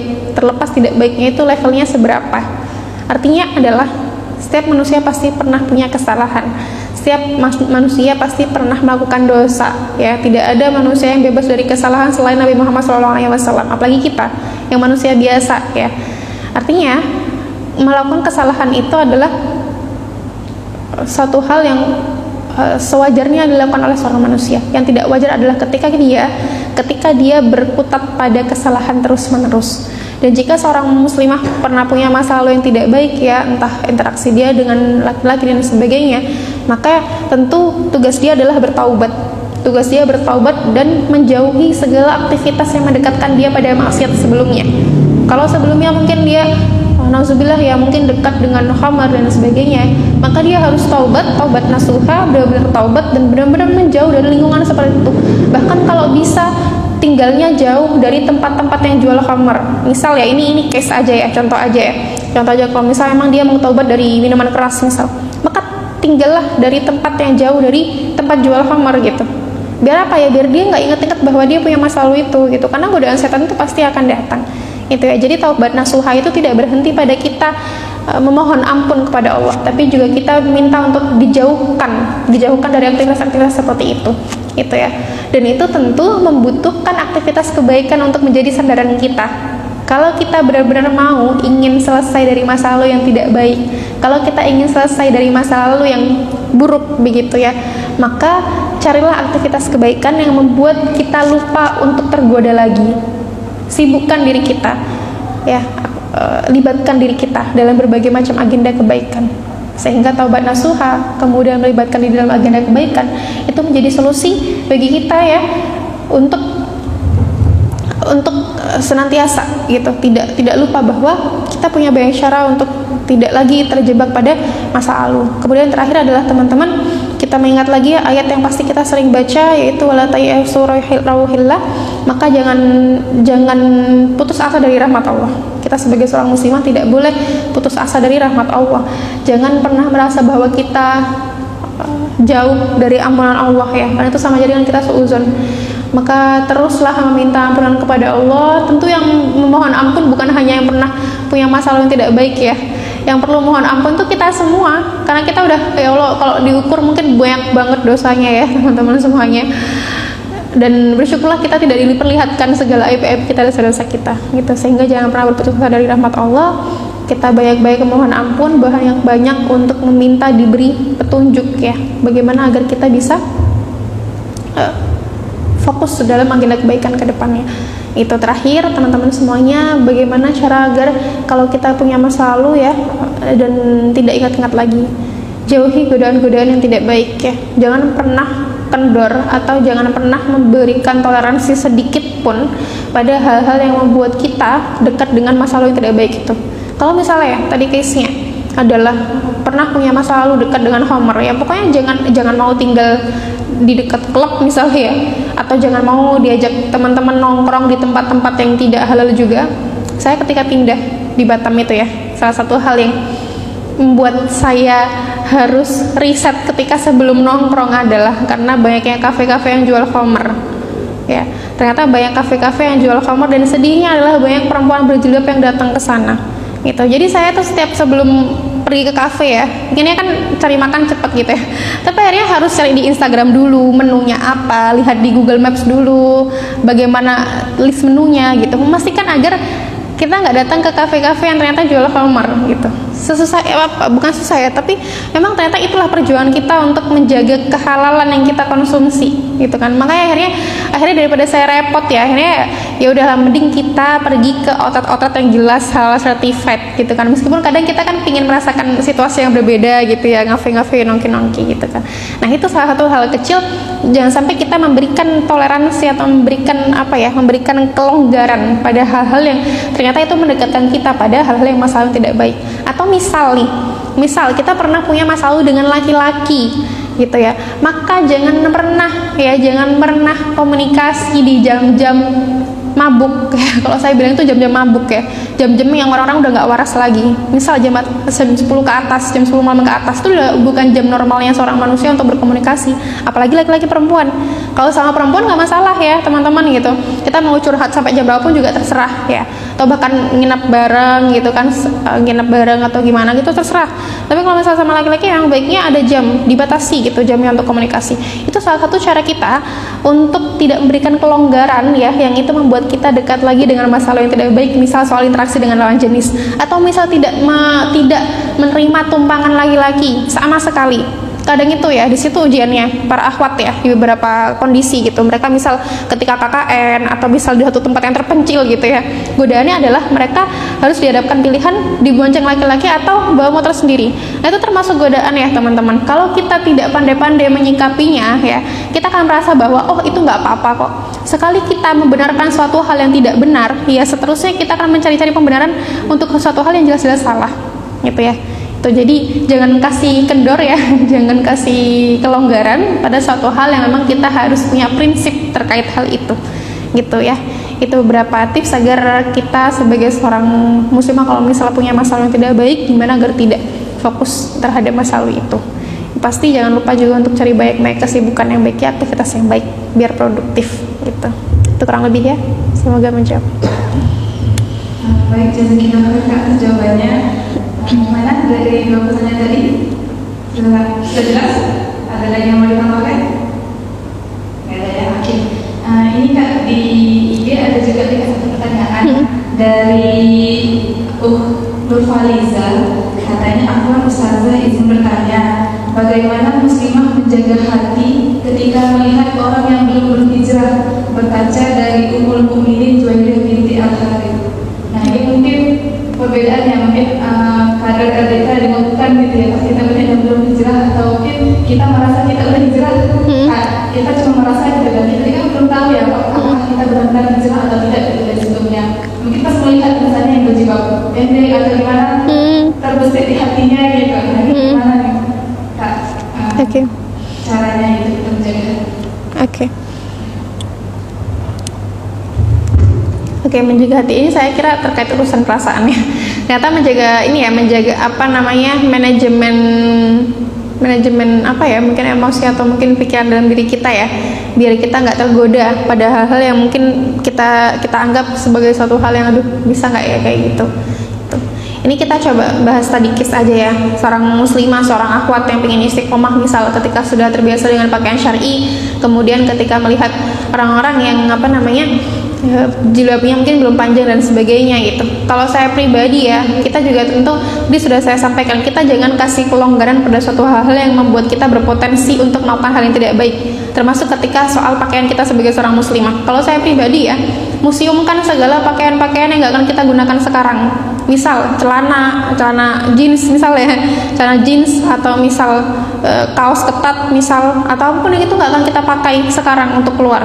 Silakan dimuseumkan atau mungkin diloakan atau mungkin diberikan kepada yang membutuhkan gitu ya, asalkan bukan untuk dipakai keluar rumah dan sebagainya. Baiklah cara kita untuk memuseumkan baju-baju itu gitu. Agar apa? Agar kita tidak tergoda untuk pakai baju demikian itu. Kalau misal godaannya itu kan, tapi kan bisa check out ya di e-commerce gitu. Nah itu kita tentu perlu pandai-pandai menjaga keinginan ya teman-teman. Itu kenapa saya sampaikan bahwa carilah lingkungan yang baik, lingkungan yang mampu menjaga kewarasan kita ya. Kalau kita sekarang sudah berpakaian syar'i, maka carilah lingkungan yang seperti itu. Untuk apa? Mengingatkan kita bahwa kita perlu menjaga keistiqomahan kita ya. Apa Apa yang saya sampaikan ini bukan berarti judgement ya, macam-macam ya kepada yang belum berpakaian syar'i, tapi ini justru ajakan kepada teman-teman yang sudah berpakaian syar'i. Agar apa? Karena memang memegang istiqomah itu berat. Kemudian memang sebisa mungkin kita jangan jangan tergoda dan kemudian akhirnya membenarkan satu hal yang mungkin terlihat biasa aja. Nanti juga aku sesekali aja kok. Misal ya ada satu fenomena di mana seorang muslimah yang sudah terbiasa berpakaian syar'i itu dia merasa sesekali pakai celana nggak apa-apa kok gitu, sekali pakai celana longgar nggak apa-apa. Tapi ternyata itu biasanya ya seringnya mengantarkan dia pada kemungkinan nggak pakai rok nggak apa-apa, lama-lama nggak pakai kaos kaki nggak apa-apa, lama-lama kemudian makin naik jilbabnya. Nah itu biasanya yang akan terjadi ketika ada satu hal yang dibenarkan gitu. Maka kita jaga baik-baik ya teman-teman kebiasaan kita saat ini terkait pakaian. Misalnya ini contoh yang paling mudah bisa kita lihat ya. Kalau memang ya hujan, kaos kakinya tetap dipakai, dilepas kalau kita punya ganti atau sudah sampai rumah. Itu cara kita untuk tetap menjaga kaos kaki kita. Atau misal tidak tergoda ketika misal ada diskonan celana gitu ya udah biarin aja gitu. Kita cari rok aja atau gamis gitu, karena sekali kita memberikan kelonggaran, kita akan menganggap bahwa hal-hal lain pun juga bisa kita longgarkan. Itu sering terjadi sekali gitu ya. Atau bahkan kasus kayak misal sekali boncengan saat KKN nggak apa-apa kok, lama-lama ketika sudah pulang mungkin kembali ke kota, lama-lama menganggap bahwa nggak apa-apa lah gitu, teman sendiri juga, nggak ada perasaan juga gitu kan.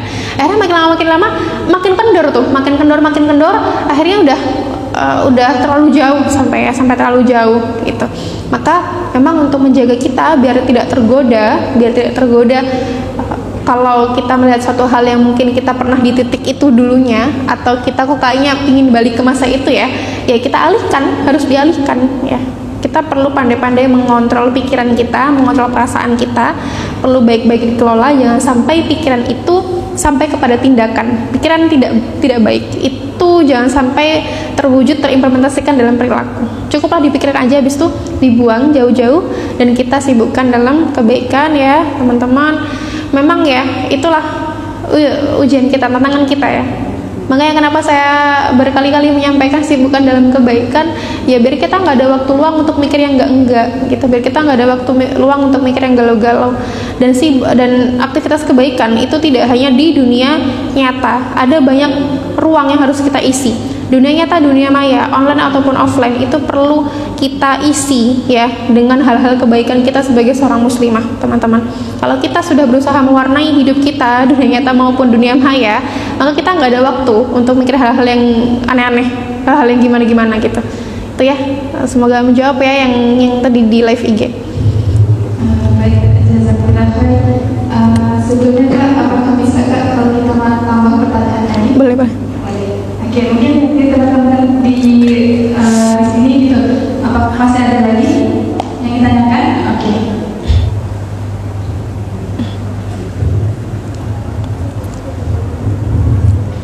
Bismillahirrahmanirrahim. Assalamualaikum warahmatullahi wabarakatuh.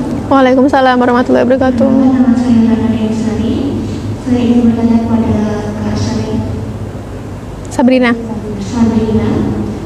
Mohon maaf Kak, sebelumnya kita kan sebagai wanita itu harus menjaga marwah kita sebagai seorang muslimah.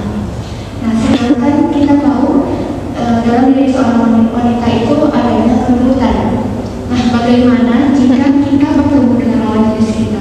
Sedangkan kita tahu dalam diri kita itu adanya kelembutan, dan suara dada kita juga itu tidak bisa dibesar-besarkan, kan ada wanita itu yang suaranya memang lembut kecil. Nah, itu bagaimana kita berbicara kepada lawan jenis kita, dan kemudian bagaimana cara kita seorang muslimah itu untuk menjaga marwah kita. Terima kasih. Assalamualaikum warahmatullahi wabarakatuh.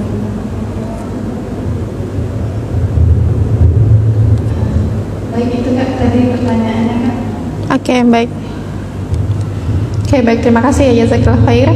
Pertama, kalau memang suaranya seperti itu nggak perlu diubah ya. Kalau misalnya suaranya misalnya seperti ini, seperti saya gitu ya. Kalau misalnya memang suaranya seperti itu nggak perlu diubah gitu. Karena ketegasan itu pada sikap ya. Ketegasan itu pada sikap. Dan itu juga bisa terlihat dari intonasi. Kalau soal suara ya udah itu emang given ya, given dari Allah gitu. Kita nggak bisa mengubah. Saya nggak bisa bermimpi punya suara seperti Raisa. Ya emang kayak gini gitu kan. Tapi intonasi dan sikap itu bisa mewujudkan ketegasan. Ya, misal kita menjawab seperlunya, berbicara seperlunya, itu termasuk sikap ketegasan kita kepada lawan jenis, kepada ikhwan-ikhwan gitu ya. Atau misal ketika kita chat hanya soal urusan organisasi dan pada jam-jam yang wajar, misal jam 7 pagi sampai jam 5 sore selesai, itu termasuk ketegasan teman-teman. Atau misal kita tidak mau bertemu kalau tidak bersama dengan yang mahram kita, itu juga ketegasan gitu ya. Tapi kalau soal suara ya memang ini apa adanya. Artinya teman-teman, ketegasan itu berwujud pada intonasi, pada sikap, pada keputusan, pada perilaku gitu ya. Intonasi seperti apa? Intonasi ya misal gimana ya, saya juga nggak bisa mencontohkan suara mendayu-dayu ya. Ya intinya kita tegas menyampaikan bahwa oke, seperti itu gitu.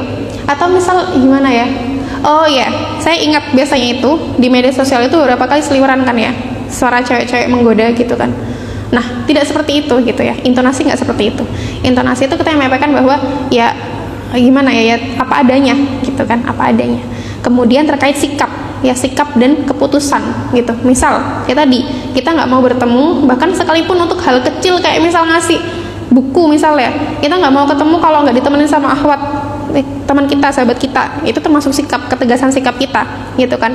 Atau bahkan kita nggak mau ketemuan berduaan aja, atau nggak mau disamperin di kosan, itu termasuk ketegasan sikap kita ya. Atau bahkan keputusan yang tegas juga, seperti kita nggak mau dibonceng laki-laki sama sekali, itu juga termasuk keputusan tegas kita. Artinya marwah kita, izah ifah diri kita itu memang memerlukan ketegasan sikap kita sebagai seorang muslimah, dan itu perlu kita jaga terus, perlu kita pertahankan terus, perlu kita latih terus. Mungkin memang di awal-awal kita merasa segan, gak enakan ya, tapi ingatlah teman-teman, kita tidak punya kewajiban untuk berkasih sayang kepada laki-laki yang bukan mahram ya. Kita nggak punya kewajiban untuk menjaga hati mereka, untuk menyenangkan mereka gitu ya. Yang kewajiban yang kita miliki bersama laki-laki dalam kehidupan adalah bermitra dalam kebaikan. Itu yang perlu diingat ya. Kalau surat Al-Baqarah ayat 30, itulah mitra kebaikan. Mitra kebaikan itu bukan berarti kita berkasih sayang dengan mereka ya. Ya, tapi bukan berarti kita juga menyakiti mereka gitu ya. Bukan berarti juga kita melempari mereka, bukan seperti itu. Artinya kita perlu bersikap sewajarnya, seperlunya begitu ya. Dan itu perlu ditunjukkan dalam sikap dan perilaku kita. Itu untuk menjaga izah dan ifah diri kita ya teman-teman. Banyak fenomena yang saya lihat ya di media sosial, berbagai macam kasus yang merugikan perempuan itu diawali ketika perempuan itu mengendorkan sikap dengan laki-laki. Saya pribadi mengalami ya, ketika kita sejak awal tegas dengan laki-laki bahwa kita nggak bisa salaman, kita nggak bisa boncengan, mereka itu akan menerima. Bahkan tanpa kita bilang bahwa kita bukan mahram, mereka tahu kok. Saya yakin ya, semua muslim tuh tahu kalau pacaran tuh nggak boleh. Saya yakin semua muslim tuh tahu kalau kita nggak boleh salaman. Tapi karena saking jauhnya kita sama syariat Islam, sampai akhirnya kita tuh nggak membiasakan itu dalam kehidupan kita. Dulu saya ketika kuliah juga gitu kan, saya menunjukkan bahwa saya nggak mau dicolek, saya nggak mau bersentuhan, saya nggak mau salaman, saya nggak mau dibonceng dan sebagainya. Ya akhirnya teman-teman laki-laki saya juga menghormati itu gitu. Akhirnya kalaupun duduk ya, dia duduk biasa aja gitu, nggak yang colek-colek, towel gitu kan, nggak mau ngajak boncengan juga. Padahal kita tahu biasanya teman-teman cowok itu kan pasti akan nawarin tebengan ya, nawarin tebengan boncengan pada cewek gitu. Tapi ketika mereka tahu bahwa sikap kita sejak awal tegas bahwa kita nggak mau boncengan, salaman dan sebagainya, mereka kan menghormati itu gitu ya. Artinya kita memang perlu menunjukkan, bahkan termasuk ke saudara-saudara yang bukan mahram, kayak saudara sepupu, Pak D yang bukan kandung dan sebagainya. Kita tunjukkan bahwa kita belum bisa gitu, nggak bisa seperti itu. Lama-lama mereka akan menghormati gitu ya. Saya yakin kok masih ada sedikit fitrah kebaikan dalam diri mereka yang memahami bahwa kita nggak bisa melanggar hal-hal prinsipil dalam hidup kita gitu ya teman-teman. Lagi-lagi memang itu perlu ditunjukkan sikapnya ya. Dan fenomena di mana perempuan-perempuan yang dirugikan itu karena mereka terlalu memberikan kelonggaran pada laki-laki, pada akhirnya menyadarkan bahwa kelonggaran yang kita berikan atau ketidakmampuan kita untuk tegas ya hanya akan bawa pada kerugian, betapa banyak kasus spill di media sosial ya, yang ceweknya diiniin lah segala macam. Bukan berarti saya menganggap laki-lakinya nggak salah ya, laki-lakinya tetap salah gitu, laki-lakinya juga tetap salah karena dia tidak mampu menjaga harga diri seorang perempuan. Tapi perempuannya juga perlu berbenah gitu, jangan sampai kita bermudah-mudahan. Berbagai macam kasus-kasus itu dimulai karena perempuan yang mau diajak keluar berdua, diajak keluar jam-jam yang nggak normal, diajak ketemuan jam-jam yang nggak wajar. Nah itu kan hal-hal yang perlu kita selesaikan gitu. Lingkaran itu harus kita putus teman-teman. Jangan sampai kasus itu berulang terus menerus karena udah tidak adanya lagi izah dan ifah diri sebagai seorang muslimah. Atau bahkan jangankan ketemuan deh ya, jangankan ketemuan gitu. Kadang tuh apa ya, kelebihan intensitas komunikasi itu bisa juga berlaku ketika chat-chatan gitu. Betapa banyak kasus-kasus pengancaman ketika seorang perempuan tuh merasa santai-santai saja, mereka mengirimkan foto-foto tubuh dia atas nama cinta. Banyak kasusnya kayak gitu. Mereka akhirnya ketakutan gitu ya, ketika mereka mau menyudahi hubungan dengan laki-laki yang tidak benar itu ya, mereka ketakutan. Karena apa? Karena diancam, kalau misal kamu putus sama aku, fotomu bakal aku sebar gitu. Laki-laki yang mengancam seperti itu. Nah, itu kan juga termasuk hal yang bisa kita antisipasi. Dengan apa? Kita nggak mengirimkan hal-hal yang memang aurat gitu kan. Jangankan hak tubuh yang sifatnya pribadi, rambut kita aja nggak boleh diberikan kan kepada siapapun. Bahkan sesama muslimah jangan sampai kita ngirim WhatsApp yang nggak pakai jilbab, karena yang namanya medsos, yang namanya media sosial, sekali kita upload akan terekam sepanjang masa ya teman-teman semuanya. Makanya kalau kita mau upload sesuatu dipastikan ya kaki kita nggak kelihatan, tangan kita nggak kelihatan, rambut kita nggak kelihatan dan sebagainya gitu. Meskipun mungkin kita hanya japri ya, tapi ya itulah ya media sosial zaman sekarang gitu. Kita nggak bisa meminta privasi pada pihak yang memang tidak memahami konsep aurat gitu kan. Itu ya mungkin beberapa contoh atau sikap ya, wujud sikap ketegasan diri kita. Dan banyak-banyaklah berteman dengan perempuan-perempuan apa ya, dengan senior-senior atau muslimah yang memang terbukti mereka memiliki ketegasan gitu. Karena pengaruh baik itu pasti akan tertular. Sebagaimana keburukan itu bisa menyebar, kebaikan juga akan menyebar juga, kebaikan juga akan menular itu ya teman-teman. Tuh kurang lebih. Baik Kak, jazakillah khair. Mungkin gimana, apa kita mau batasi atau membatasi pertanyaannya atau waktunya gitu Kak? Satu kali lagi kalau mungkin ada memang. Satu lagi? Iya. Kalau memang ada. Dari teman-teman ada lagi yang bertanya? Kita buka satu lagi pertanyaan ya. Karena sekarang juga udah jam 10.50 gitu. Ada lagi yang bertanya? Kalau nggak ada nih, mungkin dari saya sendiri Kak mau bertanya. Boleh. Ada tadi nunggu juga nih, misalnya kalau ada pertanyaan yang diberi peluang gitu, kalau nggak ada saya bertanya. Baik. Izin saya minum ya. Oke. Mungkin ini Kak, pertanyaan saya, kan kita tahu sendiri ya, akhir-akhir ini terlalu banyak hal-hal yang viral gitu, kasus yang sebenarnya kita tahu itu salah gitu, tapi karena ini saya juga ada menyampaikan gitu, jika kita membiasakan hal-hal yang buruk terjadi, maka hal-hal buruk itu akan menjadi sesuatu yang biasa aja, sedangkan itu sebenarnya sesuatu yang mungkin luar biasa yang harus kita tangani gitu.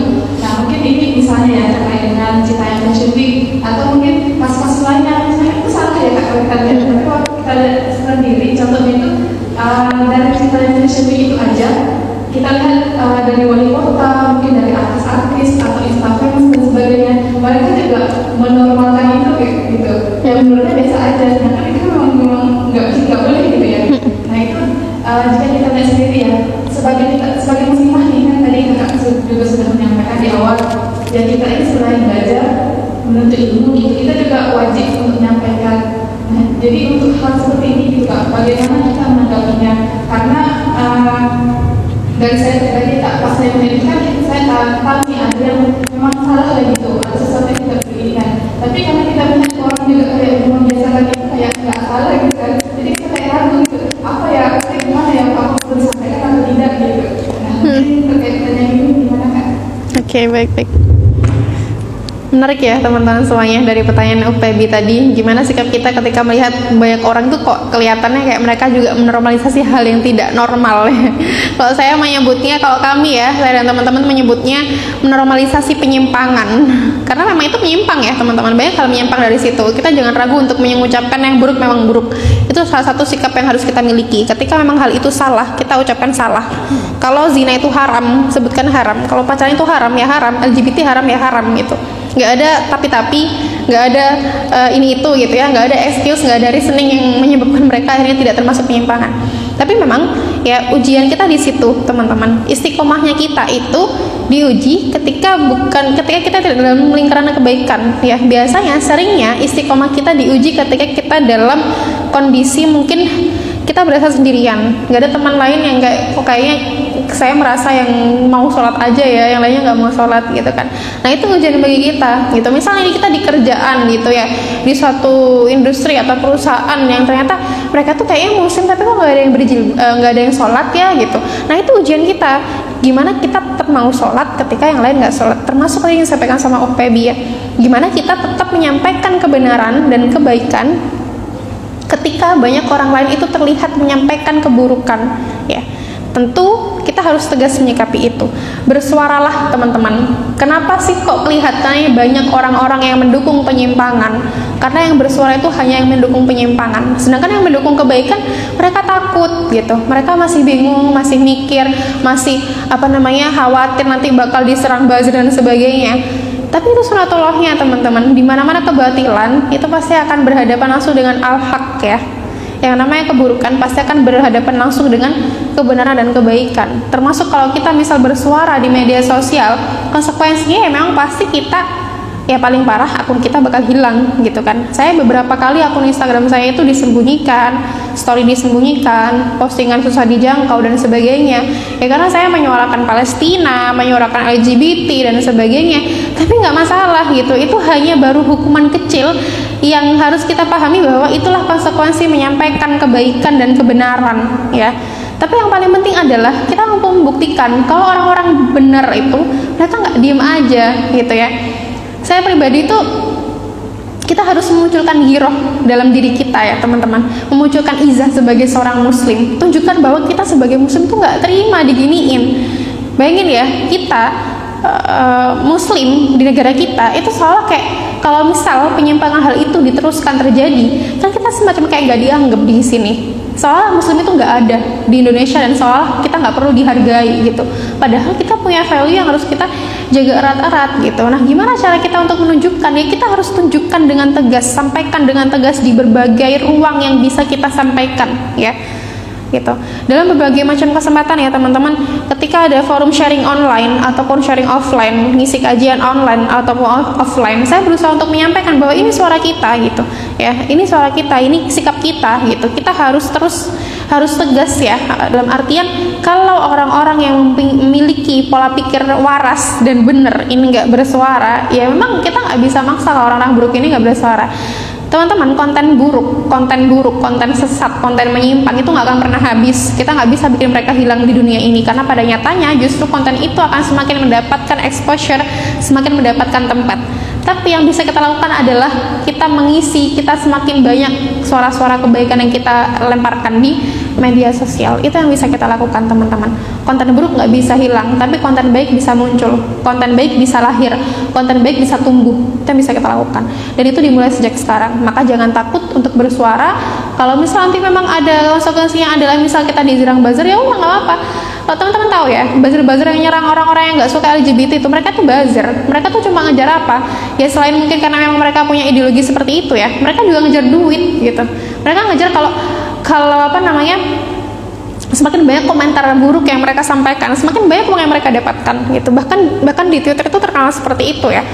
Kalau tweet buruk kita itu semakin menuai banyak komentar, maka bayarannya semakin gede. Karena apa? Karena menimbulkan banyak kegaduhan dan keributan gitu. Makanya kita bijak-bijaknya kita ya menyikapi ketika misal ada yang berbeda dengan kita atau misal ada yang kontra dengan kita, dan justru kita harus syukuri ketika ada orang-orang yang kontra dengan kebenaran yang kita sampaikan. Itu menunjukkan bahwa kita insya Allah memegang nilai yang benar.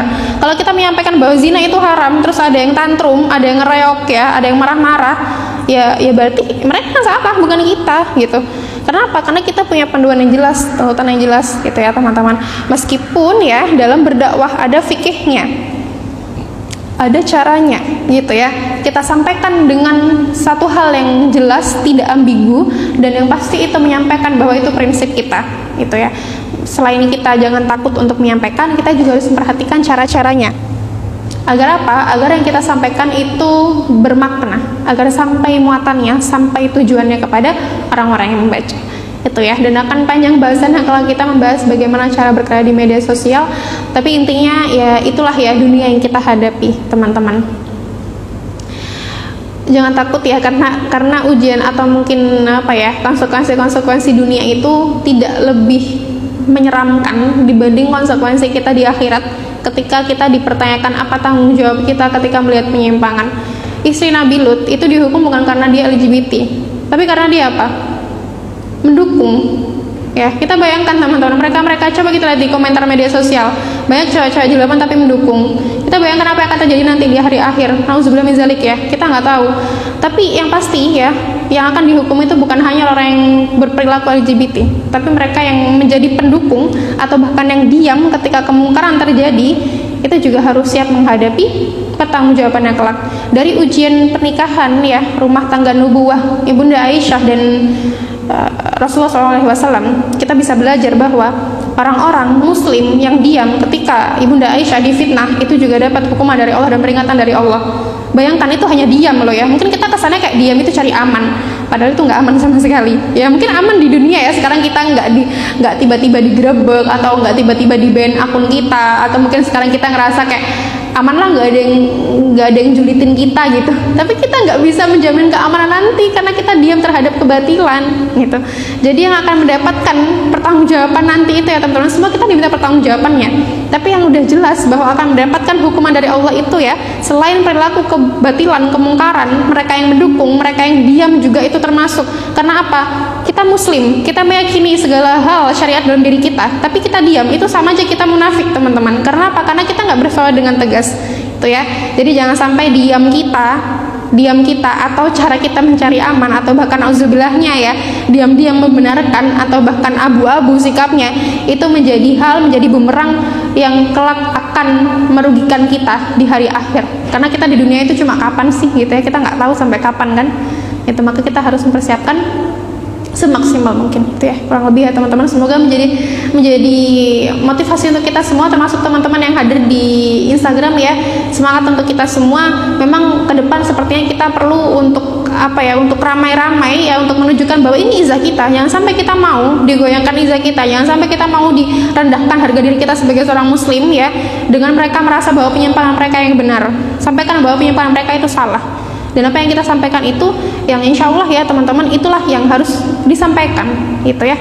Semoga kedepannya kita mampu bersatu menyamakan langkah kita, menyamakan gerak kita ya. Mereka juga takut kok kalau kita bareng-bareng gitu ya. Ya banyak terbukti juga ya ketika saya dengan beberapa teman-teman konten creator muslim itu sama-sama misal menyampaikan suatu isu, mereka pasti rame-rame langsung kebakaran tuh. Kayak kemarin ya beberapa akun-akun teman-teman saya itu ada cloningannya, itu termasuk contoh ketika mereka kebakaran. Mereka tuh panik ya, mereka merasa aduh kayak kepepet nih gitu. Sampai-sampai mereka bikin akun-akun cloningan kayak gitu. Kita bukti bahwa mereka takut ya, tapi nggak apa-apa gitu. Itu kita perlu lakukan biar mereka nggak merasa di atas angin itu ya teman-teman. Dan sebenarnya ya, kalau bisa kita buktikan, justru kitalah yang berusaha menjaga negeri ini.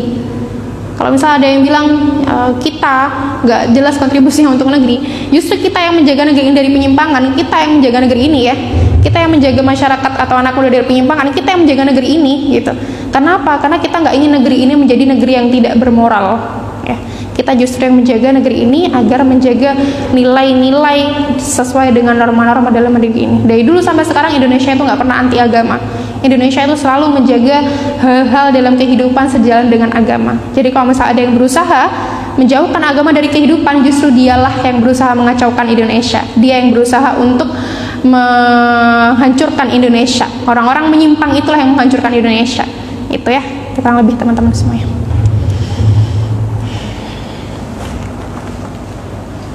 Baik Kak, sekali lagi saya ucapkan jazakillah khair atas jawaban, bukan hanya jawaban sendiri, tapi jawaban dari yang telah ditanyakan oleh teman-teman. Mungkin sebelum kita mengakhiri ya, saya akan menjelaskan sedikit. Nah, tadi di awal untuk materi kita hari ini adalah mengulik sosok Ummul Mukminin Juwairiyah binti Al-Harits, wanita agung, warakah bagi kaumnya. Nah, tadi juga di awal telah disampaikan ya sama Kak Syarina terkait siapa sih Juwairiyah binti Al-Harits itu. Kenapa sih bisa kita sebut atau kita kenal sebagai wanita yang agung gitu, sehingga memang mendatangkan banyak barokah untuk kaumnya. Nah, ini kan kita bisa lihat dari dia. Nah, ketika peperangan itu kemudian Bani Mustalik itu kalah ya dalam peperangan sehingga menjadi tawanan. Kemudian Juwairiyah ini menawarkan untuk dibebaskan gitu, sehingga pada akhirnya itu Rasulullah menjadikannya sebagai istri gitu. Nah, karena itulah Juwairiyah ini kita sebut sebagai Ummul Mukminin. Nah, kemudian setelah Juwairiyah ini menjadi istri Rasulullah, karena Juwairiyah ini merupakan seorang yang taat kepada suaminya gitu, yang taat beribadah dan taat dan ahli zikir gitu. Kita lihat ya banyak hal-hal baik yang dilakukan sehingga memang Juwairiyah benar-benar fokus gitu untuk memperbaiki dirinya dan juga mendapat ilmu pengetahuan dan menyebarkan ke orang lain. Nah, setelah Juwairiyah menjadi istri Rasulullah juga kita bisa lihat sendiri ya, ternyata kaumnya sendiri yaitu Bani Mustalik itu banyak yang memeluk agama Islam. Nah, itu kan merupakan satu barokah yang sangat luar biasa ya untuk sebagai seorang wanita yang mungkin kita sebagian orang kan wanita itu yang bukan siapa gitu, sedangkan kita ini memang siapa-siapa yang harus berkontribusi juga itu, bukan hanya laki-laki.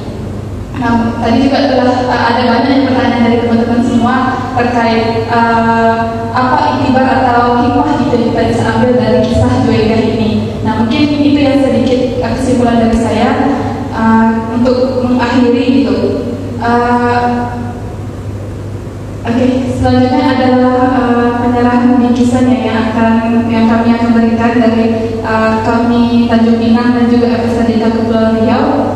Mungkin bisa saya persilakan itu untuk Bendahara Umum FSADK Kepulauan Riau untuk memberikan bingkisan kepada pemateri kita pada hari ini.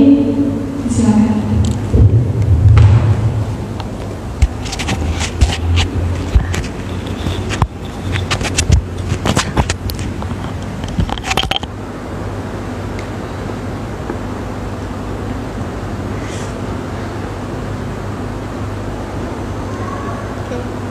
Baik teman-teman, nanti di akhir kita akan ada sesi foto bersama ya setelah ini.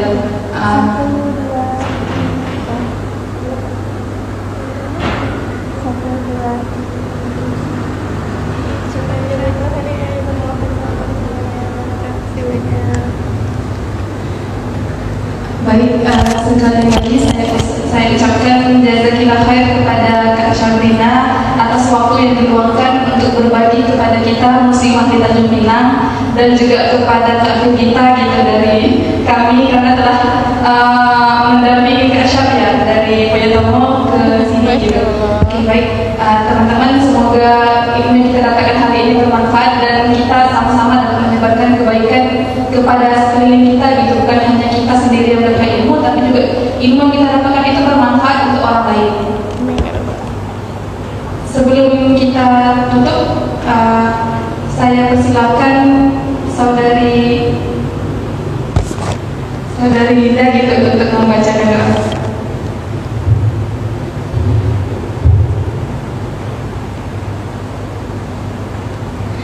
Bismillah. Assalamualaikum warahmatullahi wabarakatuh. Mari sama-sama ikhlas semua kita sejenak menundukkan kepala dan bermunajat kepada Allah. Semoga kegiatan pada hari ini mendapatkan keberkahan dari Allah Subhanahu wa taala. Al-Fatihah.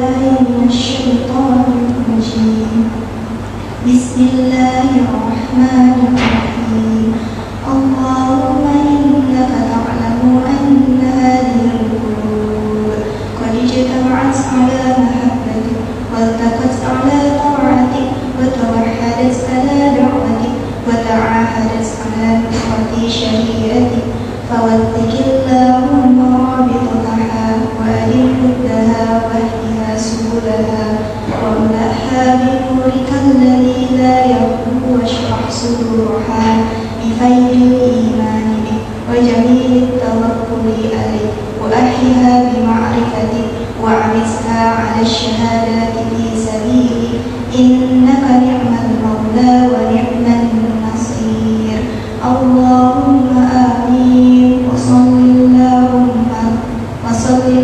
اللهم صل على سيدنا محمد وعلى آله وصحبه وسلم سبحان ربك رب العزة عما يصفون وسلام على المرسلين والحمد لله رب العالمين. Assalamualaikum warahmatullahi wabarakatuh.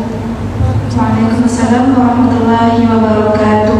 Sebelum kita tutup, mari kita sama-sama tutup dengan kafaratul majlis.